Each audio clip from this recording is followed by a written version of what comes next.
I was lying in a hospital bed, stitched up and vulnerable, when my boss fired me via email for being unreliable. He thought getting rid of me meant he could ship a contaminated batch of heart medication to hit his bonus targets. He didn't know I still had friends inside, and the FDA has a hotline. Before this story continues, tell me, where are you watching from today, and what's the temperature? I hope it's warmer there than the cold dread I felt realizing Oliver was about to poison thousands of people for a bonus check. The anesthesia was still clinging to the corners of my mind, a heavy, gray fog that made the hospital room spin if I moved my head too quickly. My abdomen throbbed with a sharp, hot rhythm, the aftermath of an emergency appendectomy that had pulled me out of a budget meeting and under a surgeon's knife less than 24 hours ago. It was 10:15 a.m. on a Tuesday. The sterile smell of antiseptic and floor wax filled my nostrils. I blinked at the ceiling, trying to remember the sequence of events. Pain, ambulance, surgery. I was alive, I was okay. My phone buzzed on the plastic tray table next to a cup of lukewarm water. I reached for it, wincing as the movement pulled at my stitches. I expected a text from my mom or maybe a get-well-soon message from the team at BioCore. Instead, I saw a notification from the corporate server. Urgent, personnel update. I swiped the screen, my fingers feeling clumsy and thick. The email was from Oliver Jackson, the VP of Operations. The subject line read, "Termination of employment, effective immediately." I stared at the words, waiting for them to rearrange themselves into a joke or a mistake. Oliver Jackson didn't send emails like this. HR did. But there it was, his signature at the bottom, aggressive and sharp even in digital font. Dear Ms. Moore, due to your continued unavailability during critical operational windows, BioCore has made the difficult decision to terminate your employment, effective immediately. As we approach the Q4 deadline, we require leadership that is present and reliable. Your current medical leave, combined with previous scheduling conflicts, demonstrates an inability to meet the rigorous demands of the Director of Quality Assurance role. Access to company assets has been revoked. Your personal effects will be mailed to you. Regards, Oliver Jackson. Unreliable, I whispered, my voice raspy. I had worked at BioCore for 7 years. I hadn't taken a vacation in 3. I was 34 years old, and I had given my entire 20s to this company. I was the one who caught the filtration error in 2021 that would have cost them millions. I was the one who stayed until 3:00 a.m. during the last FDA audit to ensure every binder was perfect. And now, because my appendix decided to burst 3 weeks before the fiscal year end, I was unreliable. Panic, cold and sharp, pierced through the drug haze. My health insurance. I was currently sitting in a hospital bed that cost $3,000 a night. If my termination was effective immediately, did that mean my coverage stopped today? I tried to sit up, ignoring the nurse's previous instructions. I needed to call HR. I needed to call Oliver. This had to be a misunderstanding. Oliver was cutthroat. He wore 3-piece suits that cost more than my car and drove a Porsche he liked to rev in the parking lot, but he wasn't illegal. Firing someone for a medical emergency was a lawsuit waiting to happen. Unless he didn't care about the lawsuit. That was the thought that made my blood run cold. Oliver Jackson calculated risk for a living. If he was firing me now, knowing it was wrongful termination, it meant the cost of keeping me employed was higher than the cost of settling a lawsuit later. Why? I looked at the date on my phone, December 12th. The Q4 production run. The gold standard batch of Cardiovex, the company's flagship heart medication. It was scheduled for final quality sign-off this week. It was a massive batch, millions of doses worth hundreds of millions in revenue. If that batch shipped before December 31st, the executive team, including Oliver, triggered their performance bonuses. We were talking 7 figures for him. But I was the only person with the authority to sign off on the final purity tests. My heart monitor began to beep faster. Beep, beep, beep. He didn't fire me because I was sick. He fired me because I was the one person who actually read the lab reports. I didn't care about the stitches anymore. I tapped the icon for the BioCore Secure portal. I needed to see the production logs for batch 404, the internal code for the Q4 run. Loading. The little wheel spun for a second, mocking me. Then, error, account deactivated, contact administrator. I tried my email, password incorrect. I tried the backup VPN I used for remote auditing. Access denied. I slammed the phone down on the mattress, tears of frustration stinging my eyes. He had been thorough. It wasn't just a firing, it was an excommunication. He had scrubbed me from the system before the email even hit my inbox. Ms. Moore, a nurse poked her head in, looking concerned at the spike in my heart rate monitor. Is everything all right? You need to keep your stress levels down. I'm fine, I lied, forcing my breathing to slow. Just bad news from work. Work can wait, she said gently, checking my IV drip. You need to rest. She didn't understand. Work couldn't wait. If Oliver was pushing Cardiovex out the door without my signature, he was bypassing the final safety gate. The last time I had checked the preliminary data, 3 days ago, right before the pain in my side started, there had been a slight anomaly in the dissolution rates. It was within the margin of error, but barely. I had flagged it for retesting. Retesting took 48 hours. It cost money. It delayed shipping. If Oliver wanted that bonus, he didn't have 48 hours. He needed that truck to leave the loading dock by Friday. I waited for the nurse to leave, then grabbed my phone again. I couldn't log in, but I still had my contacts. I scrolled past the corporate numbers, looking for personal cells. I texted Sarah, my assistant. Sarah, it's Amelia. I've been locked out. What is going on? Did Oliver announce anything? The message showed delivered, then read. I watched the 3 little dots appear. They danced for a moment, then vanished. No reply. I tried again. Sarah, please. I just need to know if batch 404 is still in quarantine. Nothing. I tried Mike in logistics. Mike, are the trucks scheduled for the Cardiovex shipment? Read, no reply. Fear turned into a knot in my stomach. Oliver must have terrified them. He probably called an all-hands meeting, told them I was let go for incompetence, and threatened anyone who spoke to me with the same fate. In a corporate town like this, losing your job meant losing your livelihood. They were scared. I felt a profound sense of isolation. 7 years of birthday cakes in the break room, of covering shifts, of asking about their kids, gone. Oliver had successfully quarantined me. But he had forgotten one thing. I wasn't just a manager who sat in an office. I was a scientist. I had hired half the lab staff myself. I knew who the real technicians were, the ones who cared more about the chemistry than the stock price. I scrolled down to see. Aaron Clark. Aaron wasn't management. He was the lead analytical chemist. We had gone to college together. I was the one who got him the interview at BioCore when he was working at a pool supply store. I was the one who defended him when he made a mistake in his first year. He didn't care about office politics. He cared about data. I didn't text him. Texts leave a record on company phones. I opened a secure messaging app we used for sharing memes and non-work gossip. Aaron, I know you're there. I know Oliver fired me. I don't care about the job right now. I need to know about the retest on batch 404. Did you run it?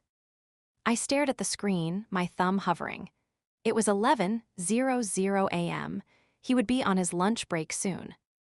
5 minutes passed, 10. My phone vibrated.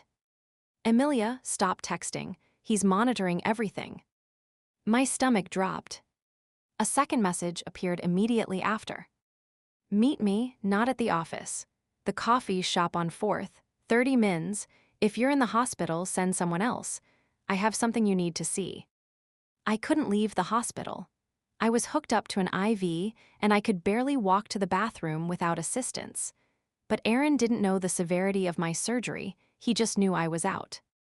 I can't, I typed back. Post-op, stuck in bed at St. Mary's, room 304. It was a risk. If Oliver was monitoring Aaron's personal phone, he would know where I was. But I had to trust that Aaron, a paranoid genius when it came to data privacy, had secured his own device. Too risky, Aaron replied. He's got security watching the exits. He thinks you might try to come back on site to make a scene. I don't want to make a scene, Aaron. I want to know if he's shipping poison. The dots appeared and stayed for a long time. I'm coming to you. Shift ends at 2:00. I'll sneak out the back.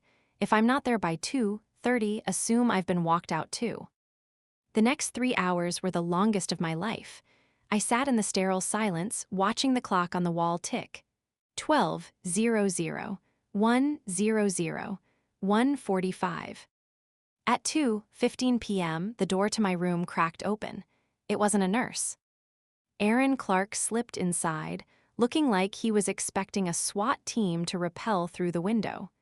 He was wearing his lab coat bundled up under a heavy winter jacket, looking sweaty and terrified. He was a brilliant chemist, but he had the nervous disposition of a rabbit. Aaron, I exhaled, relief washing over me. Thank God. He closed the door softly and pulled a visitor chair right up to the bed. He looked exhausted. Dark circles rimmed his eyes and his hands Ray shaking slightly. You look terrible, he said, eyeing my IV. I lost an organ, I said dryly. What's your excuse? Oliver, he spat the name out. It's a madhouse, Emilia. As soon as your access was cut, he came down to the lab. Personally, he's never been in the lab in 5 years. What did he want? He demanded the certificate of analysis for batch 404. He brought a new guy with him, some consultant I've never seen. Suit, slick hair, didn't know a beaker from a flask. And the retest, I asked, gripping the bed sheet. The dissolution anomaly. Aaron looked down at his hands. I ran it, yesterday morning. The results came back inconsistent. The active ingredient isn't dissolving correctly at stomach pH, it's crystallizing. If a patient takes this, they won't absorb the medication. It's basically a sugar pill. I closed my eyes. Cardiovex was for patients with severe arrhythmia. If they missed a dose or took a dose that didn't work, they could go into cardiac arrest. People could die. You told him, I asked. I showed him the data, Aaron said. I told him the batch had to be scrapped. It's a total loss. $4 million in raw materials. And he told me that my equipment was uncalibrated, Aaron said, his voice trembling with anger. He told me to go home early. He said the consultant would handle the final verification. He's faking the data, I realized. The horror of it was heavy in the room. He's going to overwrite your test results with falsified numbers from this consultant. It gets worse, Aaron whispered, leaning in closer. I was walking past the loading dock on my way out. The trucks are already there, Emilia. They aren't waiting for Friday. They're loading the pallets now. He's pushing the shipment out tonight to beat the storm forecast for the weekend. Tonight. I looked at the clock. It was 2:30 p.m. He thinks I'm powerless, I said, the anger finally overtaking the pain in my side. He thinks because he took my badge and my email, I cease to exist. You kind of do, Aaron said hopelessly. He's the VP.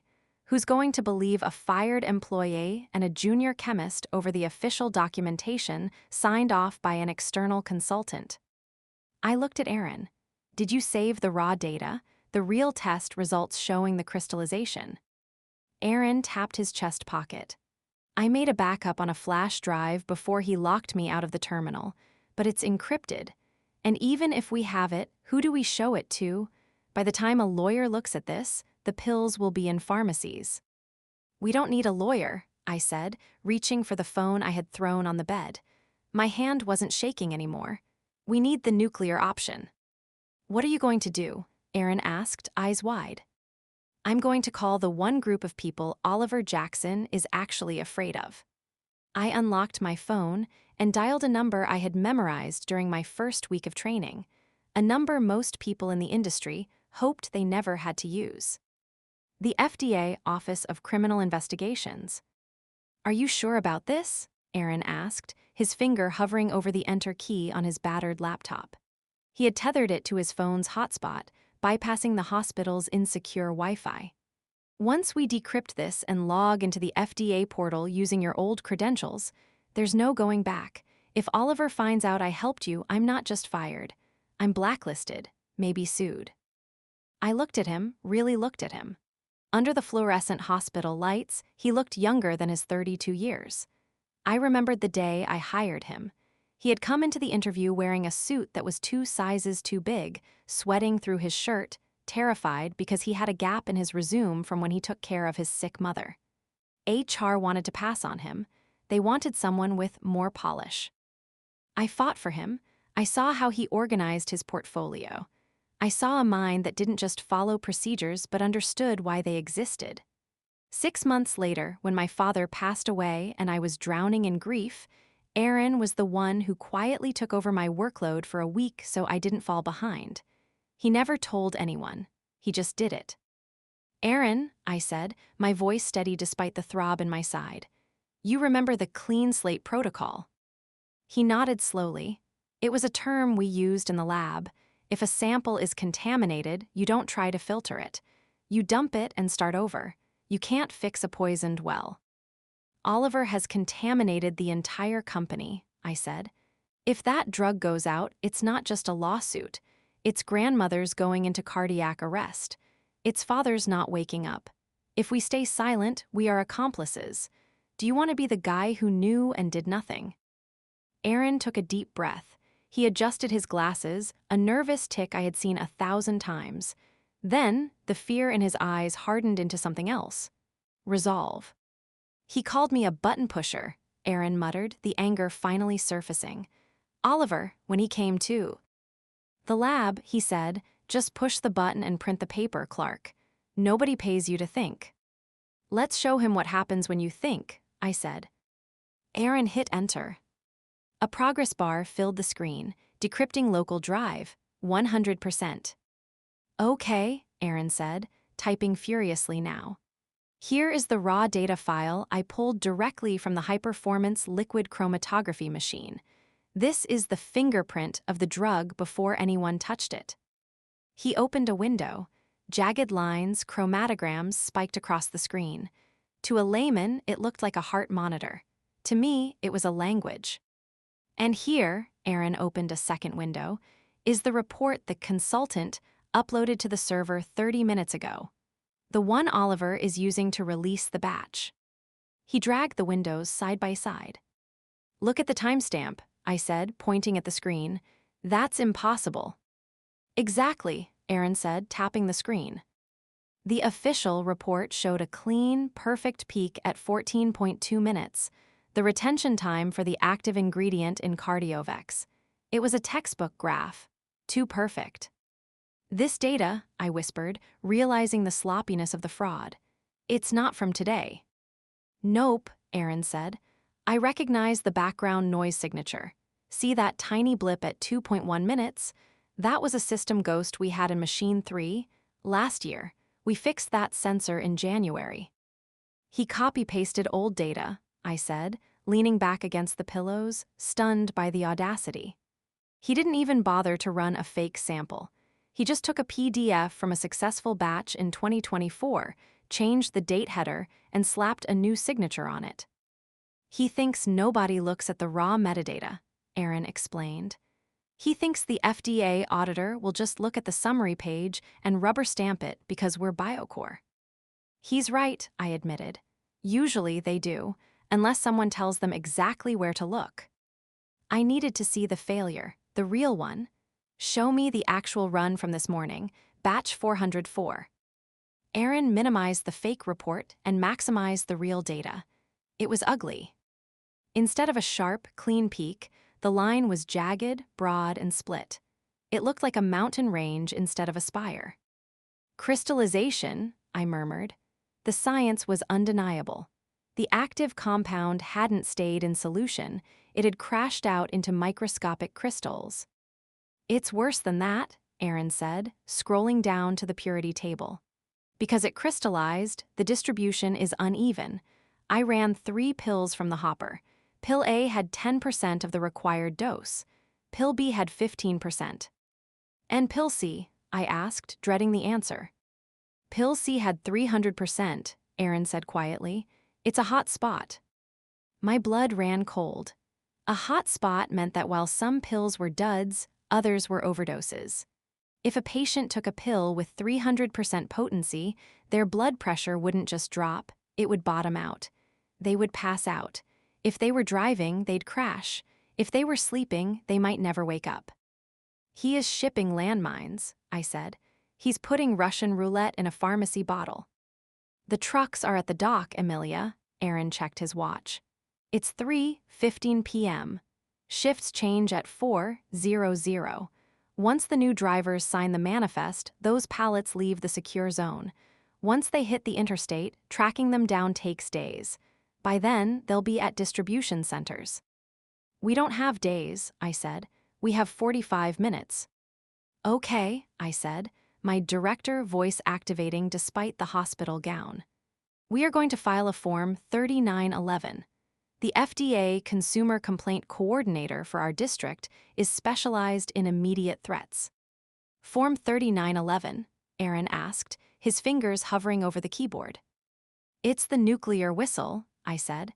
But we can't just file a complaint. Complaints get read in 24 to 48 hours.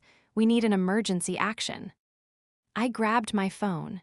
I need you to upload those 2 files, the fake report with the old metadata and the real report with the lethal variants, to a secure cloud link. Send the link to my personal email. Done, Aaron said, his fingers flying. Sent. I took a deep breath. I was about to burn my career to the ground. Even if I was right, going outside the chain of command like this ensured I would never work in pharma again. I would be branded a leaker, a liability. But then I thought about Mrs. Gable, my neighbor. She took Cardiovex. I thought about her sitting at her kitchen table, sorting her pills for the week. I dialed the number. FDA Emergency Operations, Agent Miller speaking. The voice was brisk, professional. Agent Miller, my name is Amelia Moore. I am the Director of Quality Assurance at BioCore Pharmaceuticals. I am calling to report a deliberate adulteration of a life-saving drug currently being loaded for distribution. Adulteration? The agent's tone shifted instantly. Are you reporting a process error? No, I said clearly. I am reporting criminal fraud. The Vice President of Operations has falsified purity data to release batch 404 of CAR. DO-Vex. The batch contains lethal hot spots of up to 300% potency. I have the forensic evidence proving the falsification, and I have the real chromatography data showing the lethal variants. There was a silence on the other end, the sound of typing. Do you have this evidence immediately available? I am emailing it to you right now, I said, forwarding Aaron's link to the emergency intake address. Open file, comparison proof. Look at the metadata timestamps. Received, Agent Miller said. A pause, long, agonizing seconds ticked by. I see it. The headers don't match the instrument logs. The trucks are leaving at 4:00 p.m., I said, my voice cracking slightly. If they leave the lot, you lose chain of custody. You need to seal the facility. Ms. Moore, Agent Miller said, his voice dropping an octave, becoming deadly serious. Where are you right now? St. Mary's Hospital, post-op recovery. Stay there. Do not contact anyone at BioCore. Do not post on social media. We are initiating a Class 1 recall protocol. I am dispatching a field team from the regional office. They are 20 minutes away. 20 minutes might be too late, I said. Not for us, Miller said. We don't need to get there to stop the trucks. We just need to make a call. He hung up. I looked at Aaron. He was pale, staring at the screen where the connection had just been terminated. What did he say? Aaron asked. He said they're coming, I replied, sinking back into the pillow, the adrenaline crash hitting me hard. Now we just have to hope Oliver doesn't push the schedule up. Aaron's phone buzzed. He looked at it and went white. It's the internal alert system, he whispered. Oliver just ordered the loading dock to expedite. He's offering the drivers a cash bonus if they clear the gate by 3:45 p.m. It was 3:30 p.m. He knows, Aaron said, panic rising in his voice. He knows something is wrong. He doesn't know about the FDA, I said, praying I was right. He just knows I'm quiet, and silence makes men like Oliver nervous. 7. The Q4 obsession. Can you access the security cameras? I asked, shifting painfully in the bed. The thought of lying here blindly while Oliver committed a crime was unbearable. Aaron hesitated, his fingers hovering over the keyboard. Emilia, accessing the surveillance grid is a felony if I'm caught. It's different from checking my own lab data. We just reported a federal crime, I reminded him. We're already past the point of no return. If those trucks leave, it doesn't matter what the data says. The evidence is gone. Aaron sighed, a long, shaky exhale, and typed a command string. A moment later, a grid of grainy gray and white video feeds popped up on his laptop screen. Top left is the executive suite, Aaron pointed. Bottom right is the loading dock. I leaned in, squinting at the small rectangle. In the executive suite, Oliver Jackson was pacing. Even on a low-resolution camera, the tension radiating off him was palpable. He was on his phone, gesturing wildly. He wasn't sitting behind his mahogany desk. He was practically marching laps around it. Look at his monitor, Aaron said, squinting and hitting a zoom key. The image pixelated, then sharpened slightly. On Oliver's computer screen, a stock ticker was open. BCOR, Biocore Pharmaceuticals. He's watching the share price, Aaron realized. Why is he so obsessed with the daily tick? He's usually a quarterly guy. Check the news, I said. Search for Biocore rumors. Aaron opened a browser tab. It took him 10 seconds. Holy, Emilia, look at this. Rumors swirl of Biocore acquisition by Omni Health. The article was posted 20 minutes ago. It clicked, the pieces slammed together in my mind. He's not just chasing a bonus, I said, my voice hardening. He's pumping the valuation for a buyout. If he ships this batch, Biocore hits its Q4 targets, the stock jumps, and Omni Health buys us out at a premium. Oliver's stock options would be worth millions. But if he delays the shipment, Aaron finished the thought, we miss the target. The stock dips. The buyout price drops. He loses a fortune. He's willing to kill people for a multiplier, I said, a wave of nausea hitting me that had nothing to do with the surgery. It wasn't incompetence. It was pure, calculated greed. On the screen, Oliver slammed his phone down. He grabbed his suit jacket and stormed out of the office. He's moving, Aaron said. He's heading to the dock. I looked at the loading dock camera. 3 massive 18-wheelers were idling, white exhaust puffing into the cold December air. The drivers were standing by the cabs, clipboards in hand. The warehouse manager, a good man named Tom who had kids in college, was looking nervous, checking his watch. It was 3:38 p.m. They're prepping to roll, Aaron said. Tom is signing the manifest. Come on, Miller, I whispered to the ceiling. Where are you? The phone in the hospital room didn't. Ring, my cell didn't buzz. The silence was agonizing. Maybe I should call the warehouse, Aaron said, panic creeping back into his voice. Maybe I can pull the fire alarm remotely. No, I said, gripping his arm. If you pull the alarm, Oliver clears the building, but the trucks might still leave. We need the gate. I watched the screen. Oliver burst onto the loading dock platform. He was shouting. I couldn't hear him, the cameras didn't have audio, but I saw him pointing aggressively at the trucks. He was waving his arms, signaling them to move out. Tom, the manager, looked hesitant. He pointed at his clipboard, likely arguing about protocol.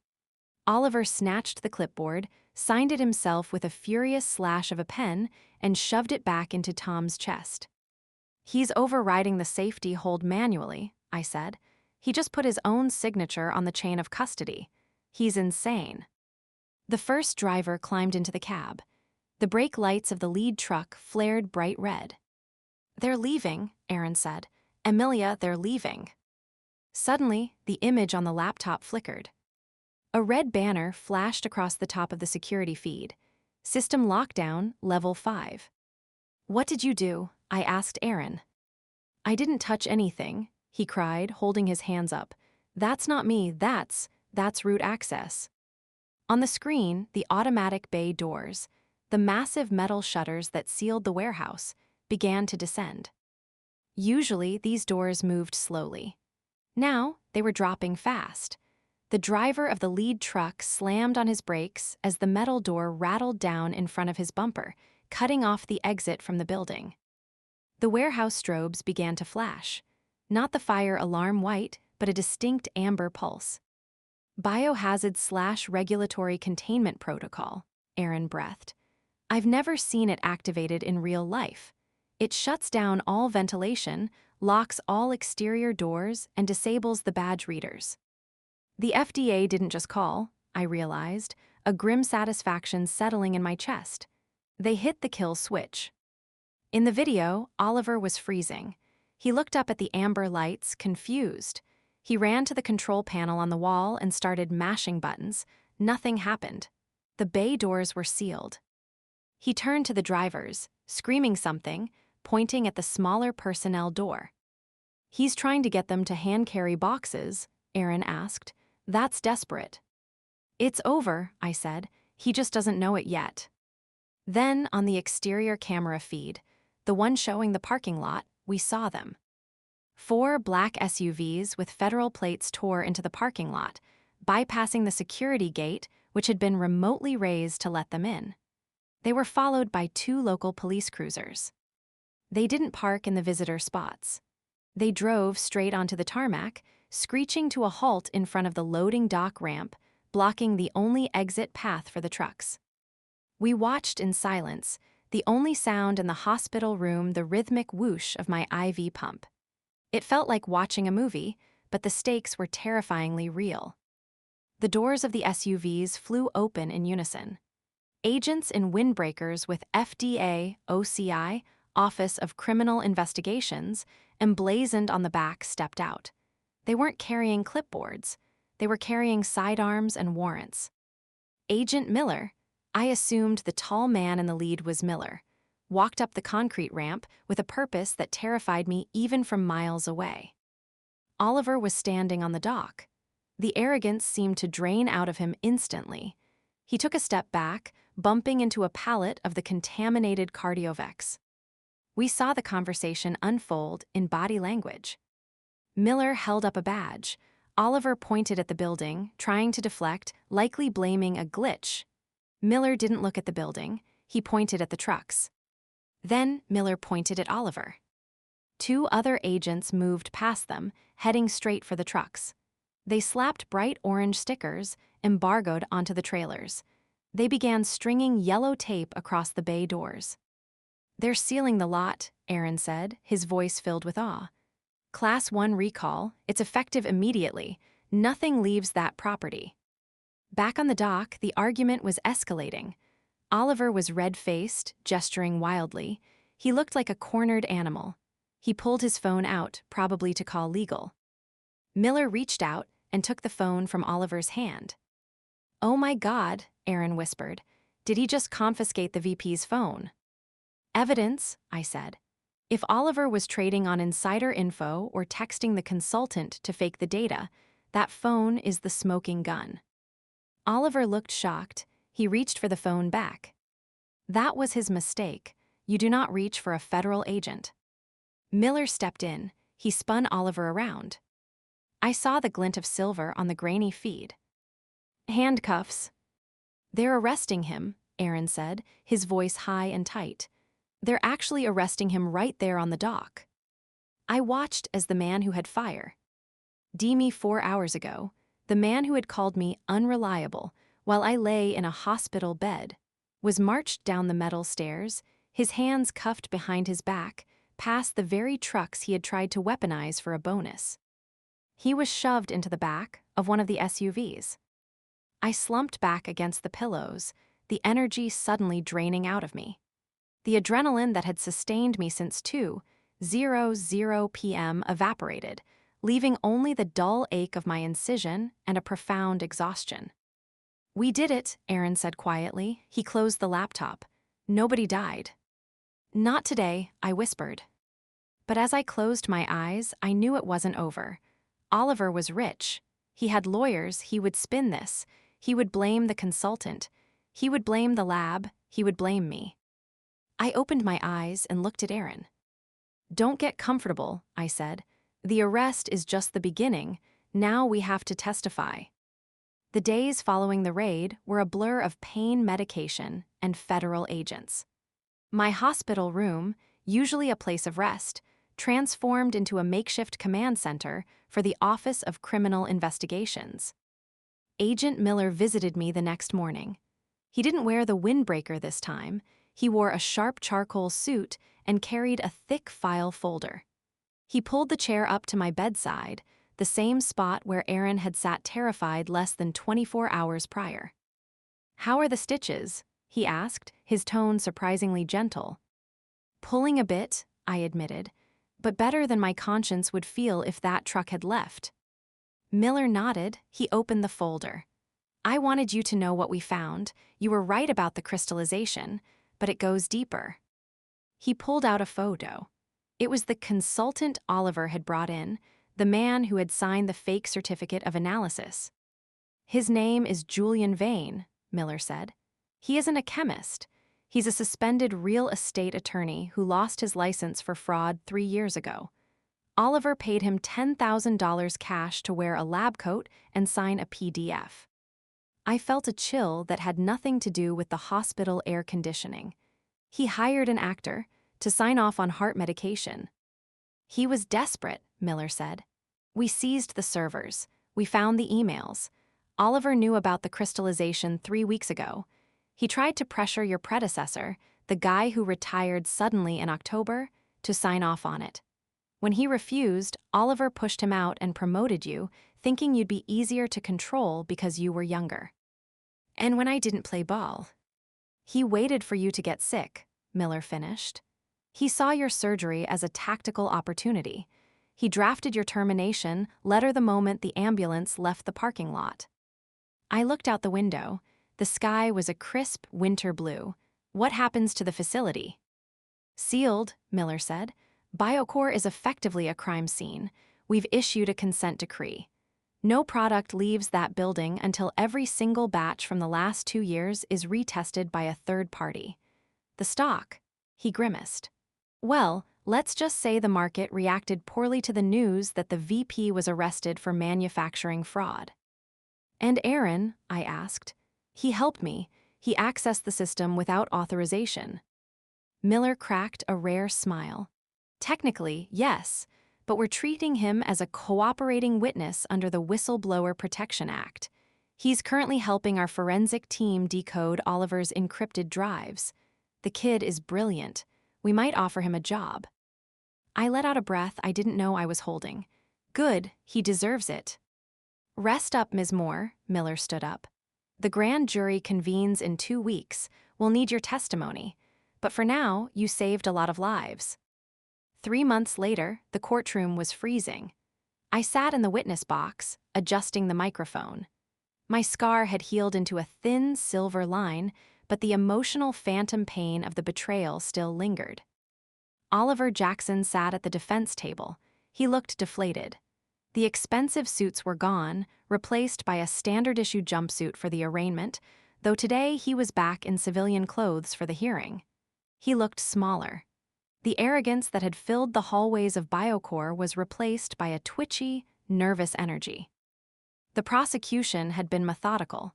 They displayed the emails. They displayed the fake report. They displayed the real chromatography data Aaron and I had saved.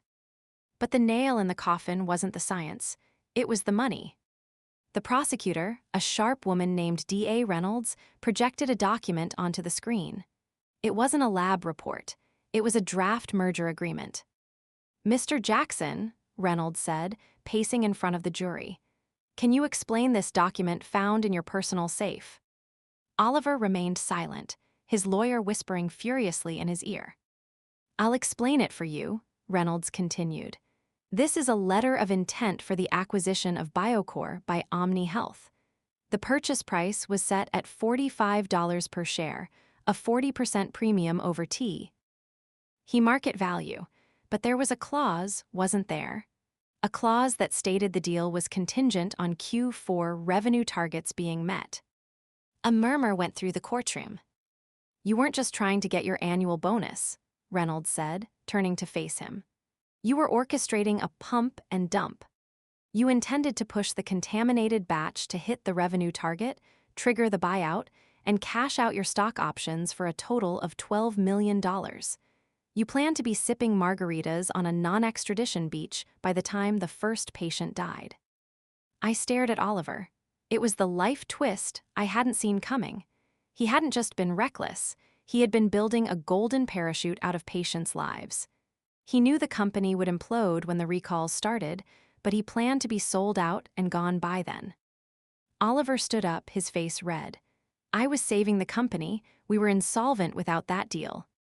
"Sit down, Mr. Jackson." The judge banged the gavel. "You don't understand business," Oliver shouted, losing his composure entirely. "It's a numbers game, acceptable risk. Nobody would have noticed a 10% variance." "It was 300%, I shouted back, breaking protocol. I couldn't help it. "It wasn't a variance, Oliver, it was a death sentence." The courtroom erupted. Oliver's lawyer put his head in his hands. By speaking out and admitting he knew about the variance, Oliver had just confessed to the intent. The fallout was absolute. Oliver Jackson was convicted on 14 counts, including wire fraud, adulteration of medical products, and insider trading. He was sentenced to 25 years in federal prison without the possibility of parole. Biocore didn't survive. The stock went to zero. The assets were sold off for scrap, but because we stopped the trucks, the only casualty was the company itself. Not a single patient took a bad pill. It is spring now, a year later. I am sitting on my back porch, watching the bees hover over the lavender I planted last month. The air smells of wet earth and blooming jasmine. It's a stark contrast to the antiseptic smell of the hospital and the stale air of the courtroom. I didn't go back to corporate pharma. The idea of sitting in another boardroom, listening to executives talk about efficiencies and cutting corners, made my stomach turn. Instead, I started a small consulting firm. We specialize in independent quality audits. My partner, Aaron, he runs the technical side, and I handle the regulatory strategy. We're small, we're expensive, and we are nightmares for lazy executives. Companies hire us when they actually want to be safe, not when they want to cover things up. I took a sip of my iced tea and looked directly at the camera. I lost my job that day. I lost my seniority, my retirement plan, and a few friends who were too scared to stand by me. But looking back, I realize I was sleepwalking toward a disaster long before Oliver fired me. I made mistakes. I ignored the culture shift. When Oliver took over, the meetings changed. Safety was discussed last, profits first. I stayed because I thought I could be the gatekeeper. I thought I was indispensable. I was too trusting. I believed that because I was doing good work, I was safe. I didn't realize that in a corrupt system, doing good work makes you a target, not an asset. Here is what I want you to take away from this. First, document everything. If you work in a high-stakes field, keep a personal log. Not on the company's server, on paper, or a personal drive. If I hadn't had Aaron's external backup, Oliver would have wiped the evidence, and I would have been just a disgruntled ex-employee. Second, know your red line. Decide now, before the crisis happens, what you are willing to do. If your boss asks you to do something unethical, don't rationalize it. Don't say just this once. That is the trap. Third, loyalty is a two-way street. A company that asks you to compromise your morals does not care about you. They will fire you while you are in a hospital bed if it saves them a nickel. Don't set yourself on fire to keep them warm. I still have a scar on my abdomen. It aches when it rains, but it reminds me that I survived. And more importantly, it reminds me that when the pressure was on, I didn't fold. I lost the paycheck, but I kept my soul. If this story of justice touched you, please like, share, and subscribe. We need more people willing to stand up when the doors are locked.